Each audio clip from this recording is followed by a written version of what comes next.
O amanhecer rompia preguiçoso sobre as águas turvas do rio Cubatão, numa curva onde a civilização parecia ter esquecido de chegar. Um pescador idoso, de pele curtida pelo sol e pelo tempo, puxava sua rede como fazia em todas as manhãs de sua vida. O nome dele era Benedito. Antes que a rede saísse completamente da água, um cheiro fétido e penetrante agrediu suas narinas, um odor que arrepiava a espinha e anunciava a morte. A água barrenta, normalmente calma, agitou-se suavemente. E por entre o lodo e os aguapés emergiu a forma de um corpo flutuando.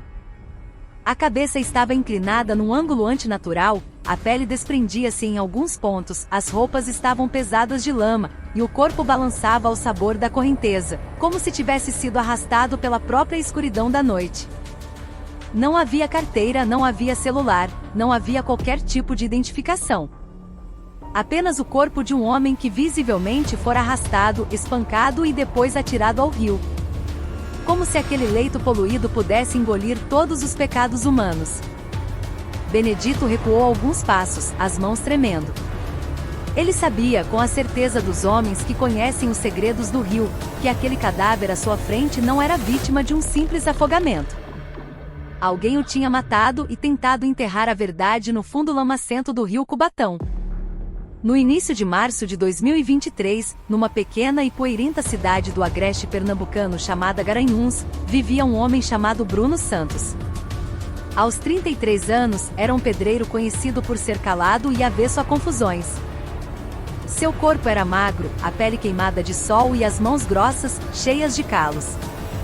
Todos os dias ele trabalhava do nascer ao pôr do sol, carregando sacos de cimento, misturando areia ou subindo e descendo os andaimes de alguma construção.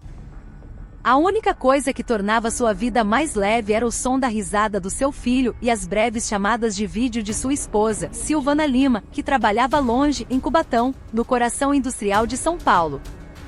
Eles haviam se casado jovens e tinham um menino de 5 anos que morava com a avó. A casinha deles na cidade era modesta, com paredes de tijolo aparente e um telhado de amianto que às vezes gotejava em dias de chuva forte. Bruno não era um homem rico, mas sempre se orgulhava de ser um homem que sustentava a família com o suor do próprio rosto.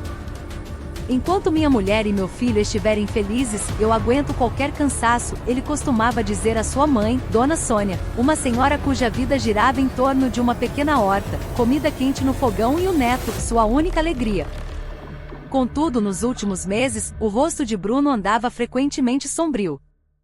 À noite, ele se sentava na varanda, olhando para a escuridão como se algo estivesse apertando seu peito. Seu filho pequeno, com a inocência da idade, perguntava: Pai, por que você está sempre quieto?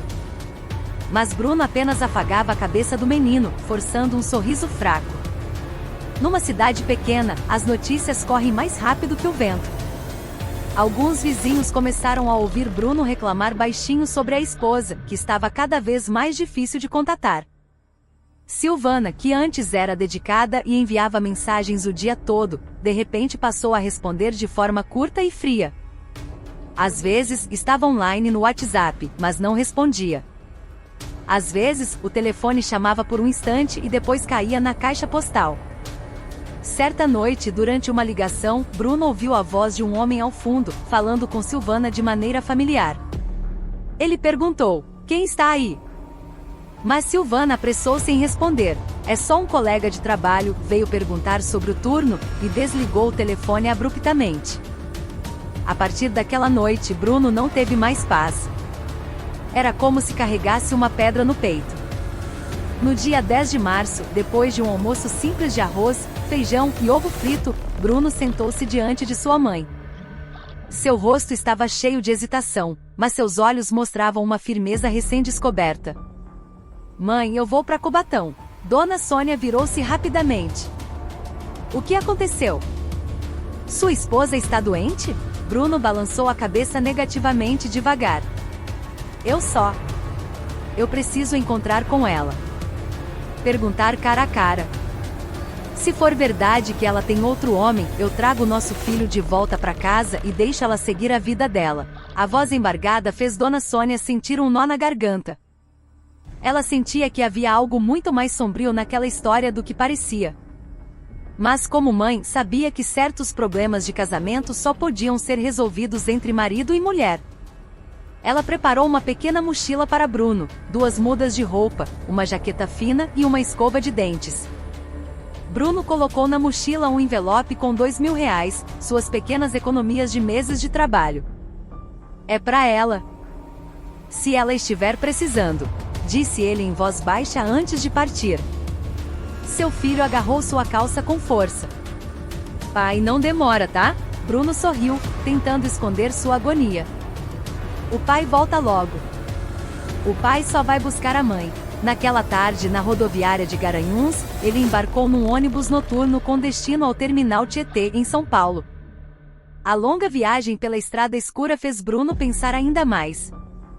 Ele repassava em sua mente as últimas conversas, o tom de voz da esposa, as pausas estranhas ao responder, as desculpas sem sentido e, principalmente, a voz daquele homem ao fundo do telefone. No ônibus, ele sentou-se na última fileira, abraçando a pequena mochila no colo. Ele não dormiu.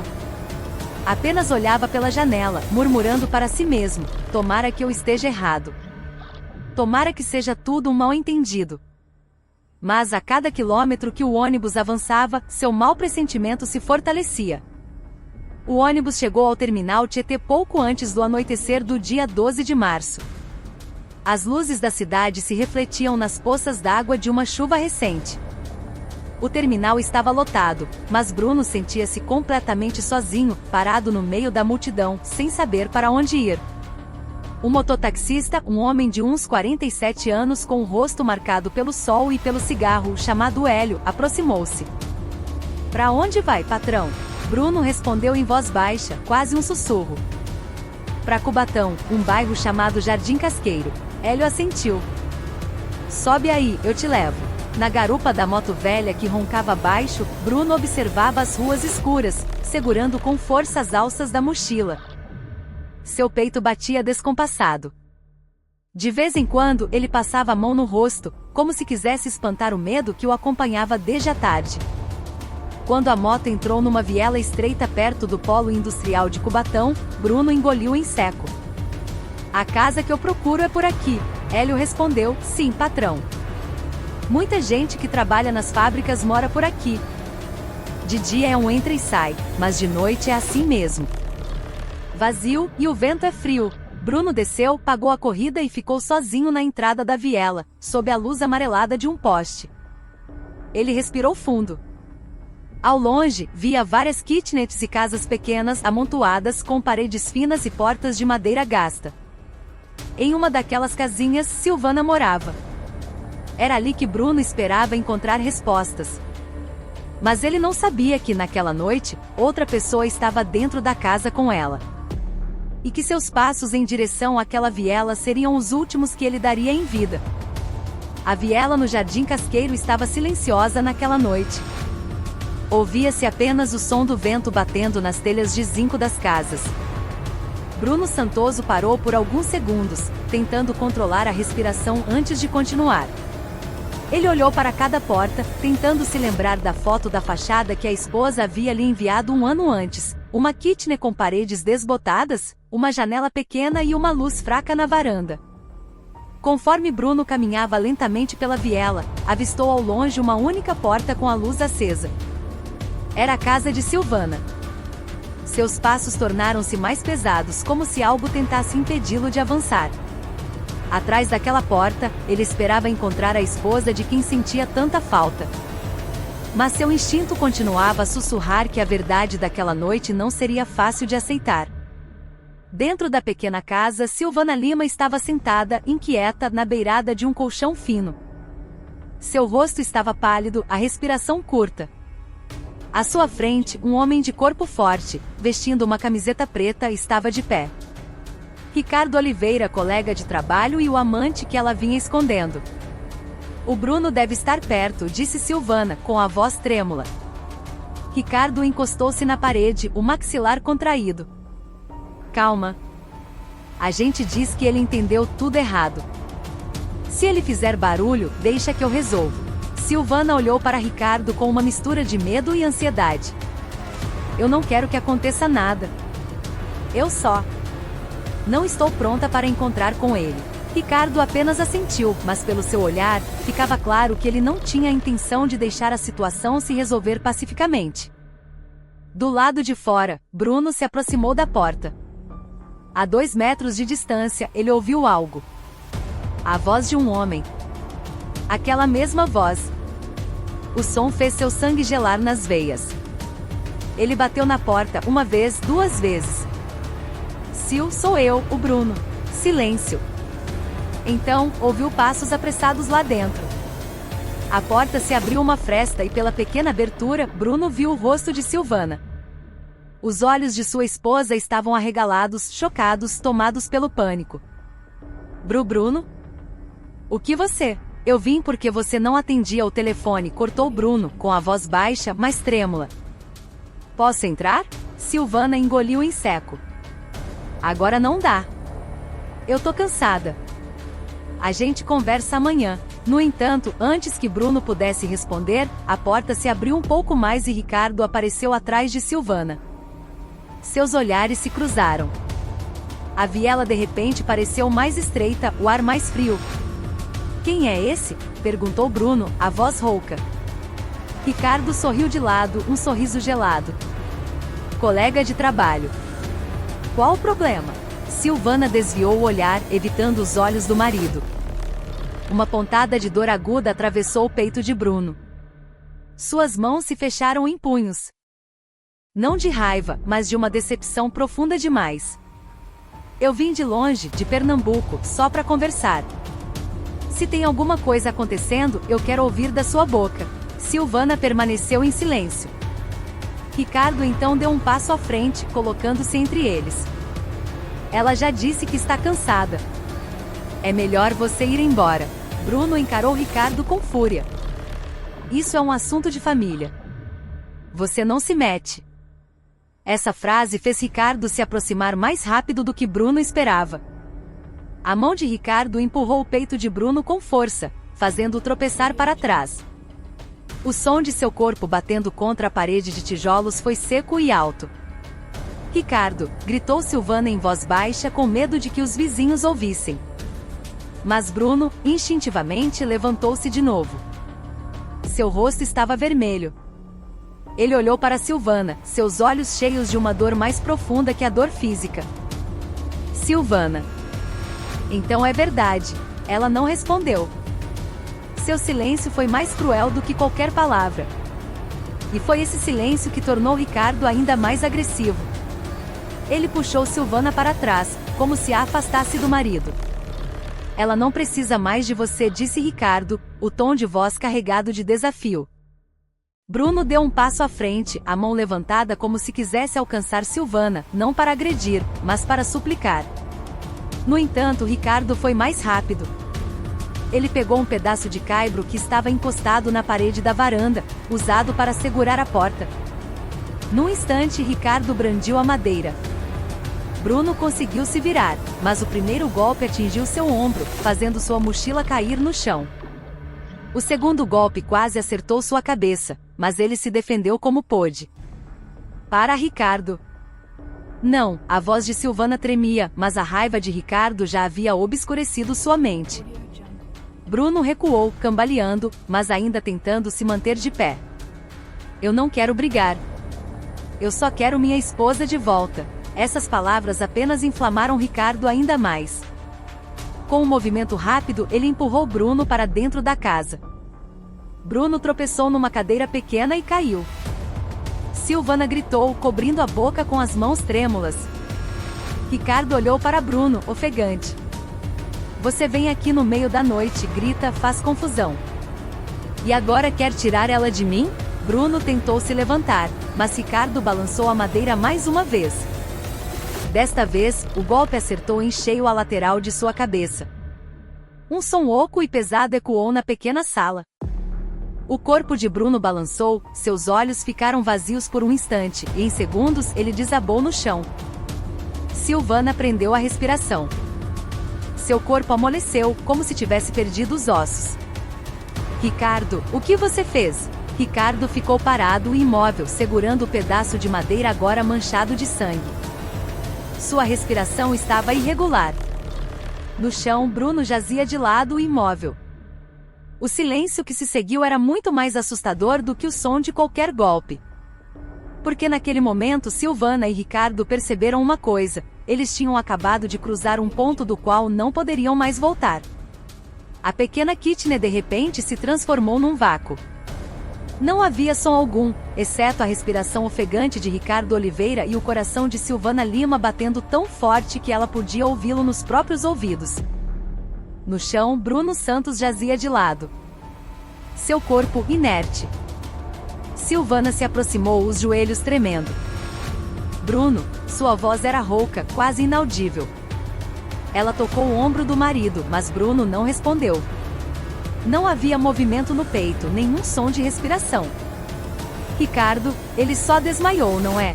A voz de Silvana começou a subir de tom, o pânico se espalhando por todo o seu corpo. A gente tem que levar ele para um hospital rápido. Ricardo não respondeu imediatamente. Ele permaneceu rígido, segurando o caibro que agora estava molhado de sangue na ponta. Seus olhos estavam fixos no corpo indefeso, como se ele mesmo não acreditasse no que acabará de acontecer. Ricardo! Gritou Silvana, sacudindo seu braço. Só então Ricardo pareceu despertar. Mas não era um despertar tranquilizador. Seu rosto ficou pálido. Ele não está se mexendo. Eu não fiz por querer. Ele caiu antes, A gente tem que chamar a polícia. Agora. Silvana cobriu a boca, as lágrimas escorrendo. A culpa é nossa, mas a gente tem que avisar. Essas palavras fizeram Ricardo reagir violentamente. Ele agarrou a mão de Silvana e a empurrou para longe do corpo de Bruno. Você ficou louca? Se a gente chamar a polícia, você vai presa, eu também vou. Você quer que tudo acabe assim? Mas ele é meu marido. Silvana chorava, quase histérica. É exatamente por ele ser seu marido. Ricardo sibilou, seu rosto a centímetros do de Silvana.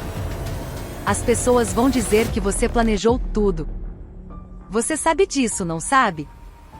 Silvana ficou em silêncio. Seu corpo vacilou. As palavras de Ricardo eram como correntes que prendiam sua mente. Ela não tinha medo apenas da prisão, tinha medo de encarar sua sogra. Medo de que seu filho soubesse. Medo de que toda a sua cidade natal a julgasse pelo resto da vida. Ricardo percebeu isso e pressionou ainda mais. Me escuta. Agora a gente tem que limpar este lugar. Sem barulho, sem testemunhas. Os vizinhos só ouviram um pouco de confusão. A gente faz isso juntos, ou nós dois estamos acabados. Silvana cobriu o rosto. Mas então, muito lentamente, ela sentiu. Uma decisão que enterrou todo o resto de consciência que ela um dia possuiu. Ricardo agiu rápido. Ele arrastou o corpo de Bruno para os fundos da casa, perto de uma pequena porta que dava para uma área de serviço. O corpo estava pesado, fazendo a respiração de Ricardo ficar ofegante. O sangue pingava no chão, formando uma linha fina. Silvana, o chão, gritou Ricardo, baixo, mas firme. Com as mãos trêmulas, Silvana pegou um balde pequeno e um pano de chão. Cada vez que o pano tocava a mancha vermelha, ela sentia náuseas. No entanto, ela continuou a esfregar repetidamente até que o piso de cimento queimado voltasse a parecer limpo. Do lado de fora, o vento assobiava. A viela continuava deserta. Silvana olhou de relance para o corpo de Bruno, agora coberto por um lençol fino. Ricardo, ele morreu mesmo? Ricardo parou de amarrar os pulsos de Bruno com uma corda fina. Ele encarou Silvana por alguns segundos. Se ele estivesse vivo, já teria acordado. Silvana cobriu a boca, contendo um soluço. Meu Deus! Não fraqueja agora, disse Ricardo, sua voz tornando-se fria. A gente precisa tirar ele daqui. Alguns minutos depois, Ricardo trouxe uma lona plástica azul, já gasta. Ele a estendeu no chão e, com esforço, puxou o corpo de Bruno para cima dela. Silvana ajudou, embora cada toque fizesse suas mãos tremerem ainda mais. A gente tem que ser rápido. Se alguém ver, já era pra nós, sussurrou Ricardo. Ele enrolou o corpo firmemente na lona e amarrou tudo com uma corda de varal. Silvana ficou parada, olhando para o resultado de seus atos como se estivesse diante de um pesadelo. Pega a mochila dele, ordenou Ricardo. Silvana pegou a pequena mochila de Bruno que havia caído no chão. Ela abriu. O dinheiro, os R$ 2.000 dentro de um saco plástico, caiu. A gente joga tudo no rio. Assim, vão pensar que ele foi assaltado no caminho. O celular dele, onde está? Perguntou Ricardo. Silvana tirou de uma gaveta o celular do marido, que ela havia escondido. Aqui. Ricardo pegou e desligou. Vou afundar isso também. Quando o relógio marcava quase 9 da noite, Ricardo levantou o rolo de lona contendo o corpo de Bruno e o colocou sobre sua moto. Silvana abriu a porta, prendendo a respiração com medo de que algum vizinho saísse. A viela estava completamente vazia. Ricardo ligou a moto devagar. O som abafado do escapamento quebrou o silêncio. Enquanto a moto se afastava, Silvana ficou na porta apertando o peito. Uma mistura de medo, remorso e pânico. Não sai de casa, disse Ricardo. Amanhã você vai trabalhar como se nada tivesse acontecido.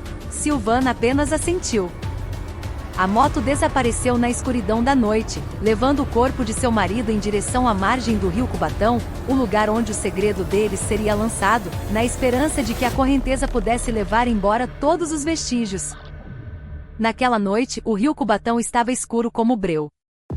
Ouvia-se apenas o som da água fluindo lentamente e o zumbido distante de uma fábrica que ainda operava em turno extra.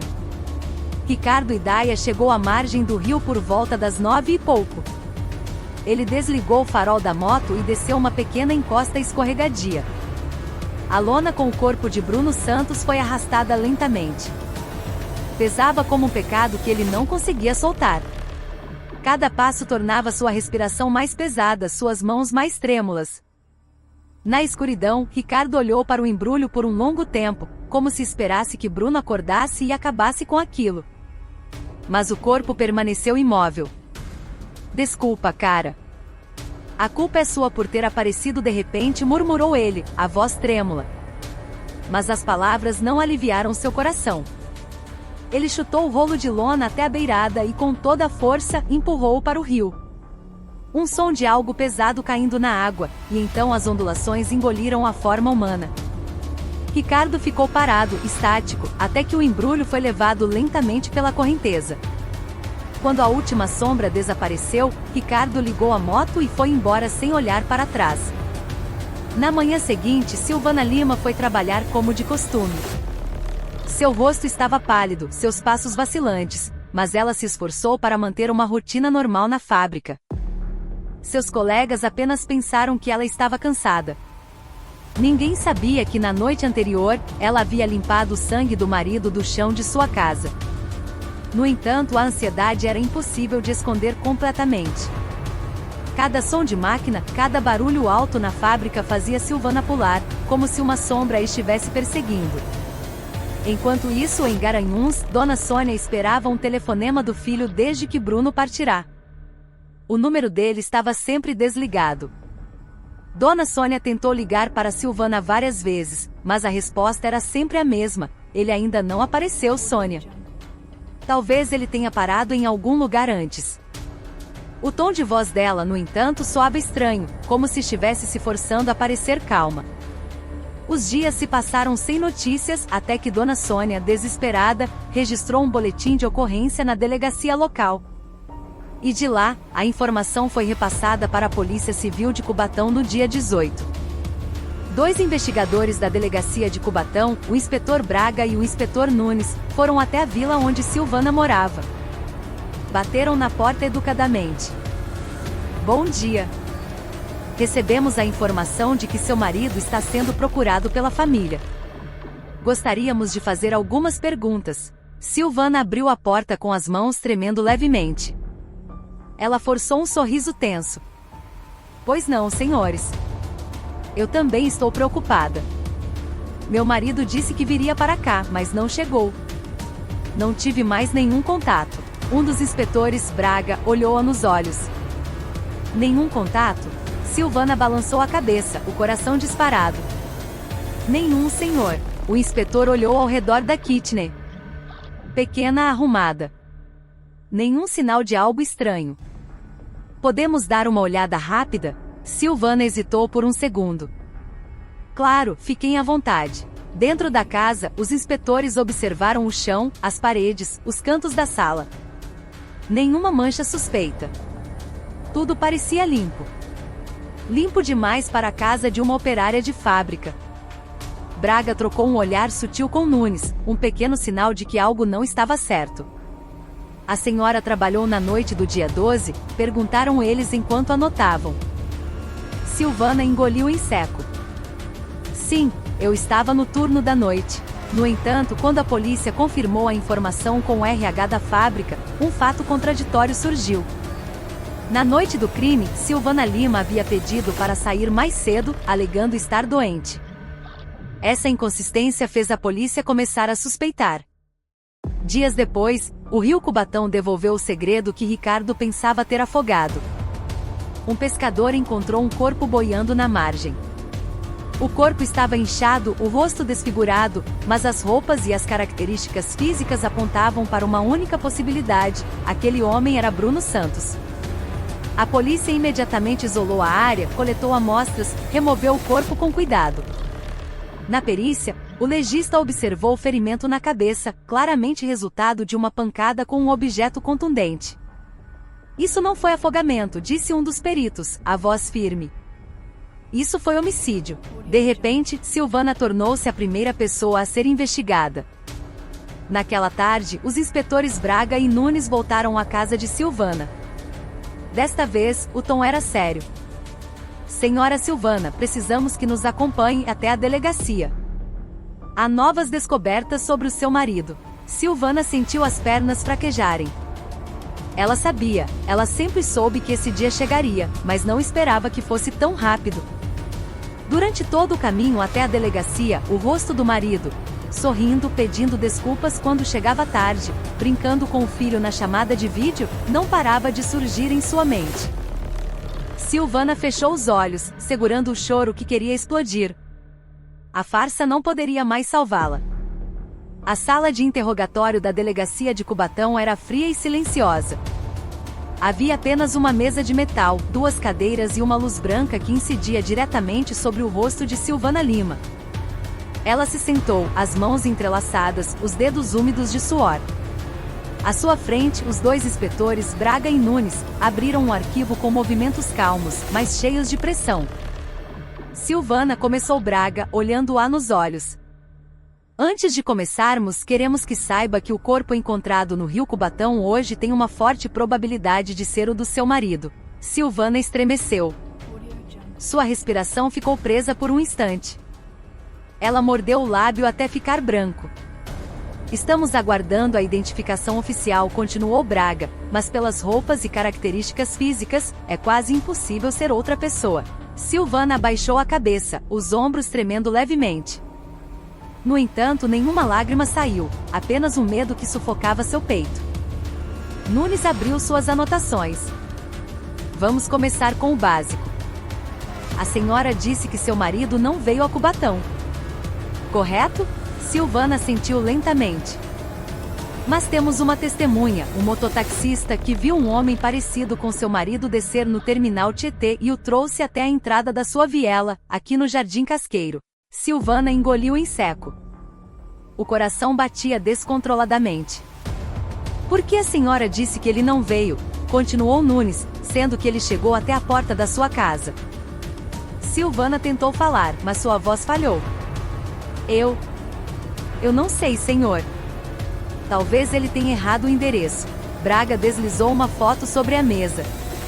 A imagem de uma câmera de segurança borrada, de um homem carregando uma pequena mochila e entrando na viela. Isso foi às 8h15 da noite.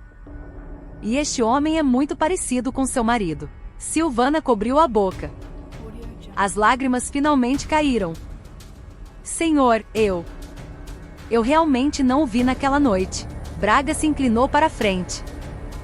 Sua voz era mais baixa, mais afiada. Silvana, nós checamos sua ficha de ponto na fábrica naquela noite. A senhora não trabalhou. A senhora saiu mais cedo. Silvana congelou. Nunes acrescentou, então, por que disse que estava no turno da noite? A resposta não veio. Havia apenas o rosto de Silvana, cada vez mais pálido, a respiração cada vez mais curta. Braga deu o próximo passo. Ele pegou um grande envelope pardo e o colocou sobre a mesa. Silvana olhou para ele com horror, como se soubesse o que sairia de dentro. Silvana, este é o resultado da perícia. Ele tirou 2 fotos. A primeira mostrava o ferimento na cabeça de Bruno, um corte profundo e largo. A segunda, marcas de arrasto no corpo, que claramente não eram de um acidente. Silvana cobriu o rosto com as mãos. Não. Não me mostre mais isso, por favor. Braga ficou em silêncio por alguns segundos. Ele apenas observou a linguagem corporal de Silvana e viu os sinais de que sua defesa estava ruindo. Então, ele disse em voz baixa, muito baixa, ele não se afogou, Silvana. Ele foi golpeado com força. 2 vezes. Uma delas foi fatal. O corpo de Silvana desmoronou como se não tivesse mais ossos. As mãos que antes estavam cerradas agora caíam inertes. Nunes abriu outra folha. Também recebemos um relato de um vizinho. Eles ouviram uma briga na sua casa na noite do dia 12. A voz de um homem com raiva, o som de um objeto pesado batendo. Silvana tremia ainda mais. Seu olhar estava vazio. E mais uma coisa, disse Nunes. Encontramos vestígios de sangue numa fresta do piso da sua cozinha. Invisíveis a olho nu, mas o luminol revelou que é sangue humano. Silvana olhou para os 2 inspetores como alguém que havia perdido toda a defesa. Braga recostou-se na cadeira e disse, Silvana, é melhor ser honesta agora. Quem estava na sua casa naquela noite com você? Um longo silêncio pairou no ar. Um silêncio cortante, um silêncio que provava que Silvana travava uma batalha interna, salvar a si mesma ou se agarrar a uma mentira que desmoronaria mais cedo ou mais tarde. Alguns segundos depois, o corpo de Silvana tremeu violentamente. Sua boca se moveu, como se quisesse falar, mas estivesse com medo. Silvana, disse Braga gentilmente. Nós sabemos que você não estava sozinha. E finalmente as lágrimas caíram novamente. O peito subia e descia rapidamente. Silvana abraçou os próprios braços, como se quisesse conter o frio que de repente a envolveu. Com a voz embargada, quase inaudível, ela sussurrou, Ricardo. O Ricardo estava em casa naquela noite. Os 2 inspetores se entreolharam.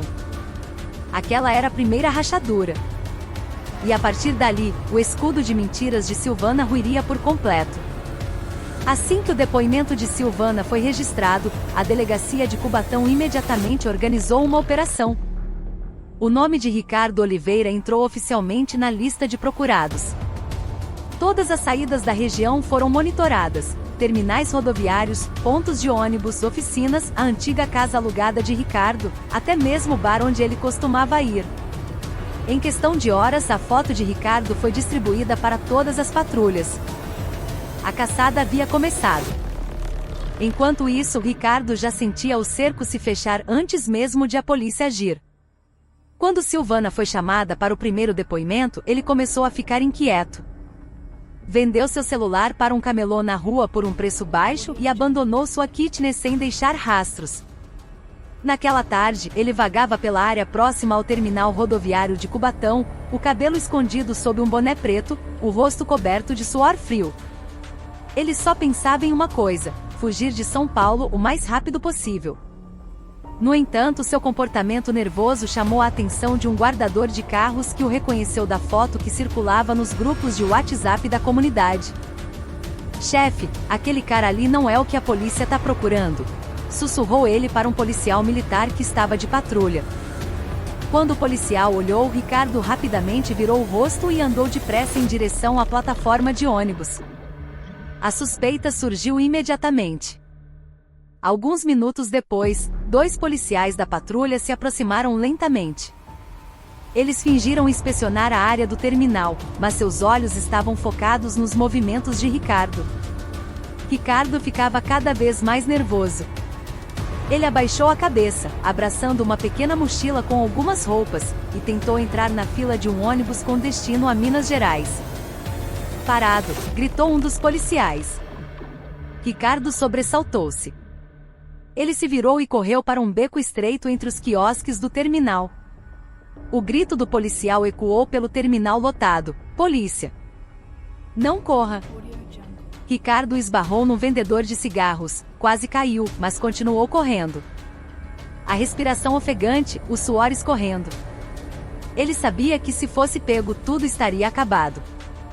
A patrulha o perseguiu. Outros 2 policiais correram na direção oposta cercando-o. O pânico fez Ricardo tomar uma atitude desesperada. Ele pulou sobre uma pilha de caixotes de plástico, atravessando um corredor escuro nos fundos que cheirava a diesel. No entanto, quando tentou cortar caminho para a avenida principal, uma viatura já bloqueava a saída. Ricardo Oliveira, mãos na cabeça. Ricardo tentou se virar, mas por trás, um policial o empurrou, fazendo-o cair no chão. Sua mochila voou longe. Ricardo se debateu, gritando: eu não fiz nada.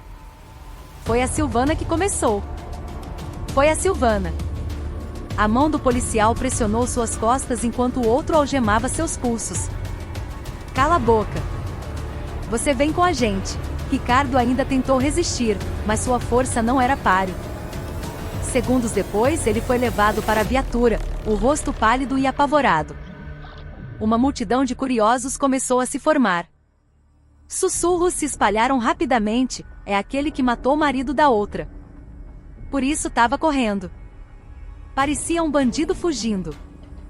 Ricardo abaixou a cabeça, tentando evitar os olhares. No caminho para a delegacia, ele finalmente ficou em silêncio. A respiração irregular. Ele olhou para as algemas em suas mãos, frias, apertadas, e sentiu como se fossem o ponto final de todas as mentiras que construiu. Quando a viatura parou no pátio da delegacia, vários inspetores já esperavam, incluindo Braga e Nunes. Assim que a porta do carro se abriu, Ricardo gritou: eu não matei ele. Foi um acidente, eu só estava me defendendo.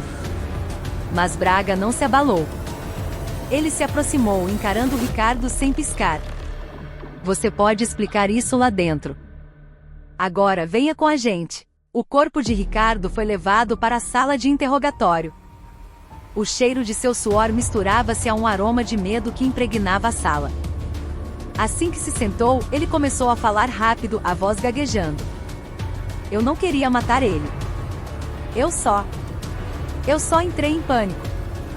Se o Bruno chamasse a polícia, eu estaria ferrado. A Silvana também, foi ela que disse que o marido era violento. Braga bateu na mesa com força. Ricardo se calou instantaneamente. Nós já ouvimos tudo da Silvana. Tudo. Agora é a sua vez de falar a verdade. Ricardo olhou para a mesa. Seus ombros caíram, e naquele instante toda a sua defesa começou a ruir. Ele sabia que não tinha mais para onde fugir. Do lado de fora da sala de interrogatório, a noite começava a cair. Mas dentro da delegacia a verdade estava apenas começando a vir à tona, e para Ricardo, não havia mais caminho de volta. A sala de interrogatório agora continha apenas 3 pessoas: Ricardo Oliveira, o inspetor Braga e o inspetor Nunes. A luz branca iluminava o rosto de Ricardo, que parecia exausto, o cabelo desgrenhado. O suor escorria de suas têmporas. As algemas haviam sido removidas, mas suas mãos continuavam a tremer, como se a memória daquela noite o atingisse novamente com força total. Braga abriu uma pasta grossa e o encarou friamente.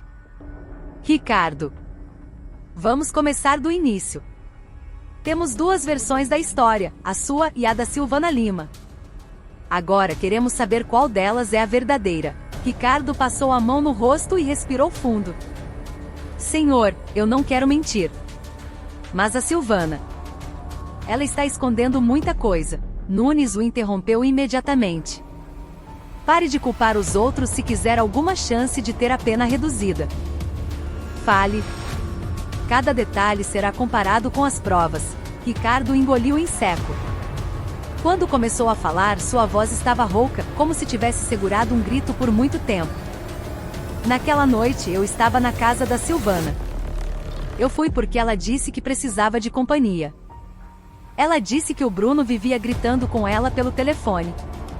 Eu pensei que ela precisava de proteção. Braga ouvia sem expressar qualquer emoção. Continue. Por volta das 8 e pouco, ouvimos uma batida forte na porta. A Silvana entrou em pânico. Eu disse para ela não abrir, mas o Bruno gritou lá de fora. Ele chamou o nome dela. A voz dele estava cheia de raiva. Ricardo esfregou a nuca, nervoso. A Silvana disse que estava com medo. Eu só queria ajudá-la. Quando a porta se abriu, o Bruno empurrou a Silvana e veio para cima de mim. Ele quis me bater primeiro. Então você agiu em legítima defesa? Perguntou Nunes. Sim, senhor. Ele agarrou meu colarinho. A gente se empurrou. Eu não queria brigar, mas ele caiu numa cadeira e se levantou de novo. O rosto dele estava vermelho. Ele disse que eu era um destruidor de lares. Sua voz começou a vacilar. Eu peguei aquele pedaço de madeira só para assustá-lo. Eu disse para ele recuar, mas ele veio para cima de novo. Braga o encarou. E você o golpeou. Ricardo fechou os olhos. Sim. Eu bati uma vez no ombro. Ele caiu de novo. Eu pensei que tinha acabado. Então por que houve um segundo golpe na cabeça? Pressionou Nunes. Ricardo ficou em silêncio, segundo a segundo, até que finalmente abriu os olhos, vermelhos e úmidos. Porque ele ia se levantar de novo. Ele ia pegar o celular. Se ele ligasse para a polícia, eu estava acabado, senhor. Eu não pensei direito. Eu entrei em pânico. A Silvana estava gritando. Eu achei que se ele fizesse a denúncia, minha vida acabaria. Braga bateu na mesa lentamente, o tom de voz gelado. A vida do Bruno acabou justamente por causa do seu golpe. Ricardo abaixou a cabeça profundamente. Após alguns minutos, Nunes continuou o interrogatório. A Silvana disse que você organizou tudo. Que você mandou ela limpar o sangue. Que você enrolou o corpo da vítima. Que você o levou para o rio. Ricardo levantou o rosto. Não, senhor. Isso não é verdade. A Silvana também ajudou. Ela limpou. Ela estava com medo. Ela não queria que os vizinhos soubessem. Quem decidiu levar o corpo para o rio? Perguntou Braga. Ricardo ficou em silêncio por um longo tempo. Ouvia-se apenas sua respiração irregular. Fui eu, ele finalmente admitiu. Fui eu que disse que tínhamos que nos livrar do corpo. A Silvana disse que não aguentaria, mas ela continuou ajudando a limpar a casa. Braga notou. Você levou o corpo de Bruno na moto. Sim, eu levei sozinho. A Silvana ficou em casa. Por que escolheu o Rio Cubatão? Ricardo deu de ombros, impotente. Eu passava por lá com frequência quando voltava tarde. O lugar é deserto. Pensei que a correnteza do rio seria forte o suficiente para levar o corpo. Braga suspirou longamente. E você também jogou fora a mochila do Bruno. Ricardo assentiu. Para parecer que ele tinha sido assaltado no caminho. Alguns minutos de silêncio se passaram. Ricardo olhava para a mesa, o rosto cheio de remorso, mas também de medo. Então, ele disse em voz baixa, senhor, a Silvana também errou, mas ela não é uma pessoa má. Ela só estava com medo.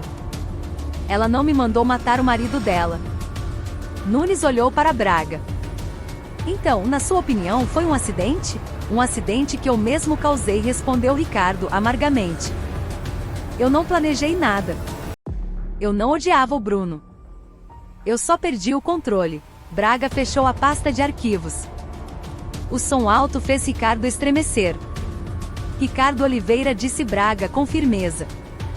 Sua confissão foi registrada e todas as provas apontam claramente para você. Você cometeu um homicídio e tentou ocultar o crime. Não há mais como escapar. Ricardo passou as mãos pelo cabelo. Seu corpo caiu contra o encosto da cadeira como se tivesse perdido toda a energia. Do lado de fora da sala, o som dos passos dos policiais ecoava. E Ricardo percebeu que aquela noite não era apenas o fim de suas mentiras, mas o começo de uma punição da qual ele jamais poderia fugir. Naquela manhã, a sala de interrogatório da delegacia de Cubatão parecia mais tensa do que o normal. 2 cadeiras foram colocadas frente a frente, separadas por uma pequena mesa. Silvana Lima sentava-se de um lado, com o rosto pálido e os olhos inchados. Do outro lado, Ricardo Oliveira sentava-se com as mãos algemadas, inquieto, seu olhar evitando de qualquer pessoa. Os 2 inspetores, Braga e Nunes, estavam de pé no centro da sala.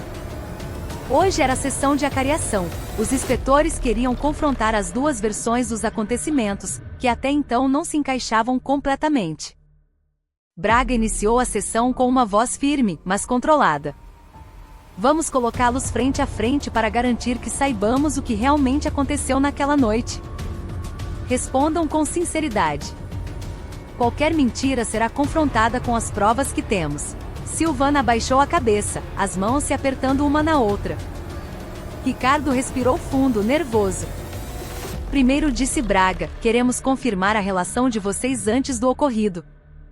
Vocês eram próximos? Ricardo respondeu sem hesitar. Sim, senhor, éramos próximos. Silvana fechou os olhos por um momento e depois assentiu lentamente. Não havia alegria ou justificativa em seu rosto, apenas vergonha e arrependimento. Nunes anotou e continuou. Agora vamos à parte importante. O que aconteceu assim que o Bruno chegou na casa? Ricardo falou rapidamente como se quisesse controlar a narrativa. Ele chegou gritando. Empurrou a porta e veio direto para cima de mim. Ele queria me bater primeiro. Silvana levantou a cabeça lentamente. Seu olhar era fraco, mas firme. Não foi assim. O Bruno só ficou chocado e com raiva de te ver na minha casa. Ele não te agrediu primeiro. Ricardo bateu na mesa com as mãos algemadas. Você viu ele puxar o colarinho da minha camisa. Ele não puxou. Ele só perguntou por que você estava lá. A voz de Silvana falhou, tomada pelo medo e pela sensação de estar encurralada. Braga bateu na mesa com força. Chega! Não ataquem um ao outro. O silêncio tomou conta da sala. Braga pegou a foto do ferimento na cabeça de Bruno e a colocou sobre a mesa. Sabemos como foi o golpe. Sabemos a força que foi usada. Agora queremos a versão correta. Braga olhou primeiro para Silvana. Você viu o Ricardo bater no Bruno? Silvana enxugou uma lágrima e assentiu. Sim. O Ricardo pegou o pedaço de madeira que estava perto da porta e bateu no ombro do Bruno. Depois ele bateu de novo. Ricardo abaixou a cabeça, mas depois disse em voz baixa, eu entrei em pânico. Eu achei que ele ia pegar o celular e chamar a polícia. Braga assentiu friamente. Mas com aquele segundo golpe a vida do Bruno acabou. Ricardo fechou os olhos, suportando o peso daquela realidade. Nunes assumiu. Depois que o Bruno caiu e não se moveu mais, quem decidiu limpar a casa? Silvana respondeu rapidamente, o Ricardo. Foi ele que me mandou limpar o sangue. Ele disse que se não limpássemos, nós 2 estaríamos acabados. Ricardo olhou para Silvana com o rosto misturado de decepção e raiva. Você também quis, Silvana. Você não queria que os vizinhos soubessem. Braga levantou a mão, interrompendo a discussão. E quem decidiu levar o corpo do Bruno para o Rio Cubatão? Ricardo levantou o rosto lentamente. Sua voz era quase inaudível. Fui eu, senhor. Foi minha decisão. Você que levou o corpo na moto? Sim. Você que jogou a mochila da vítima fora? Sim, respondeu Ricardo, abaixando a cabeça. Alguns minutos de silêncio se passaram. Todos entendiam que a pior parte já havia sido dita. Mas Nunes queria fazer uma última pergunta. Quando Bruno caiu e ainda estava respirando, por que vocês não o levaram a um hospital ou pediram ajuda? Silvana soluçou. Eu tive medo. Tive medo que minha família soubesse do meu relacionamento com o Ricardo. Tive medo de perder meu filho. Ricardo olhou para o chão. Sua voz estava rouca. Eu também tive medo. Pensei que se o Bruno vivesse e denunciasse, meu futuro estaria acabado. Eu não pensei com clareza. Nunes assentiu lentamente. O medo de vocês dois tirou uma vida. Braga levantou-se, olhando para os dois com um olhar firme. Os depoimentos de vocês agora são compatíveis com as provas físicas, as imagens das câmeras e o laudo da autópsia. Ele fez uma pausa antes de pronunciar a frase final. A partir de hoje, vocês dois são oficialmente réus por homicídio qualificado e ocultação de cadáver. O processo legal seguirá seu curso. Não há mais nada que possa ser escondido.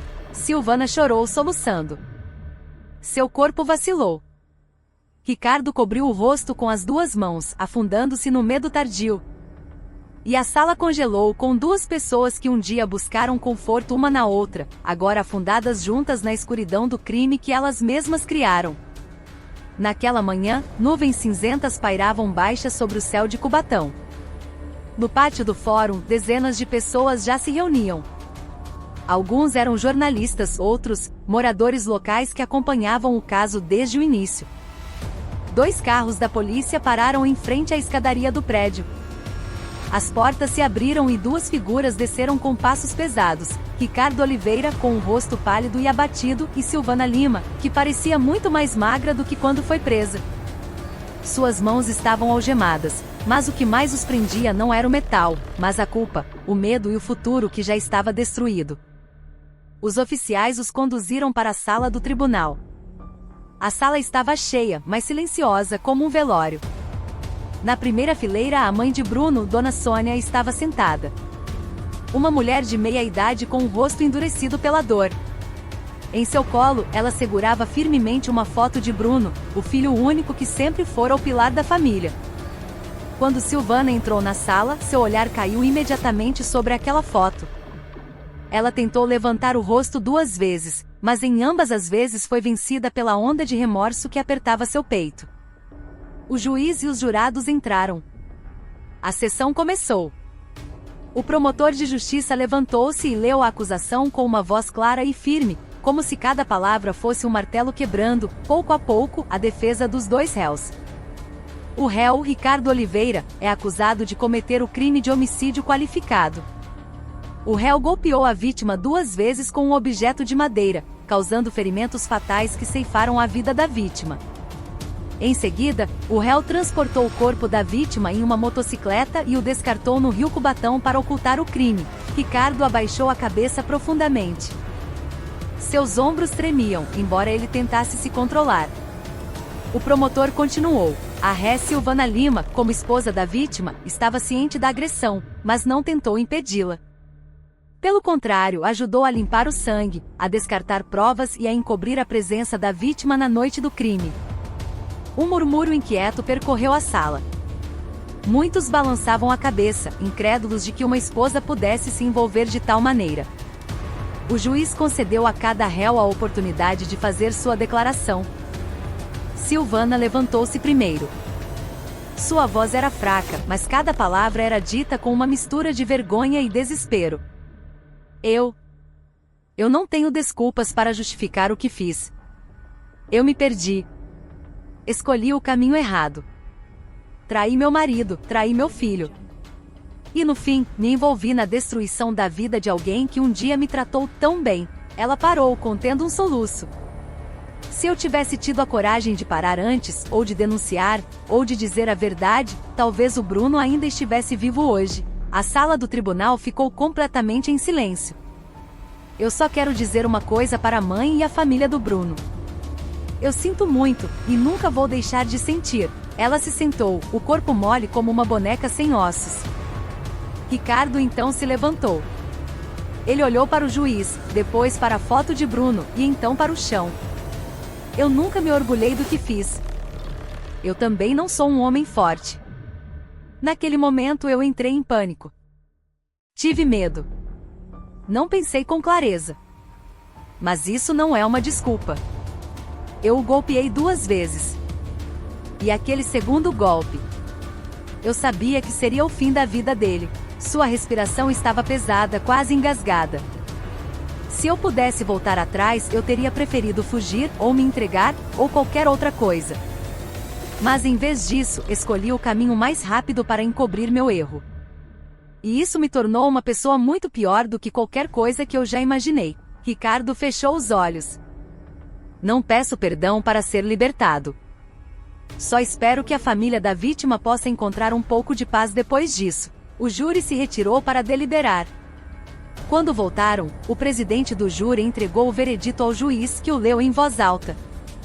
A sala prendeu a respiração. Após considerar todas as provas, testemunhos e fatos do julgamento, este tribunal sentencia, para o réu, Ricardo Oliveira, pena de 30 anos de reclusão em regime fechado. Ricardo abaixou a cabeça, os olhos marejados, as lágrimas caindo sem que ele pudesse contê-las. Para a ré, Silvana Lima, pena de 20 anos de reclusão. Silvana levantou as mãos e cobriu o rosto. Um som rouco saiu de sua boca, meio choro, meio grito sufocado. Ela não chorava pela sentença, mas porque toda a sua vida, todo o futuro de seu filho e todos os erros que ela escondeu finalmente fecharam para sempre o caminho de volta para casa. Seu olhar encontrou o de Dona Sônia por uma fração de segundo. Um olhar cheio de dor de uma mulher que perdeu tudo, mas que ainda se continha para não se entregar ao ódio. Aquele olhar foi mais doloroso do que qualquer punição. O martelo bateu pela última vez. A sessão foi encerrada. Enquanto os dois réus eram levados para fora, o sol da tarde apareceu timidamente por trás das nuvens. Mas para eles, o mundo já estava escuro desde a noite em que trilharam o caminho da traição e do medo. Bruno, o homem simples que só queria consertar seu casamento, perdeu a vida não para um inimigo, não para um ladrão, mas para as pessoas que deveriam ser seu porto seguro. E é assim que a vida funciona. Uma decisão errada, seguida por outra, pode transformar pessoas comuns em protagonistas de uma tragédia, e transformar uma família em ruínas de tristeza. Este caso se encerra com uma lição afiada: a lealdade não é apenas uma promessa, mas a última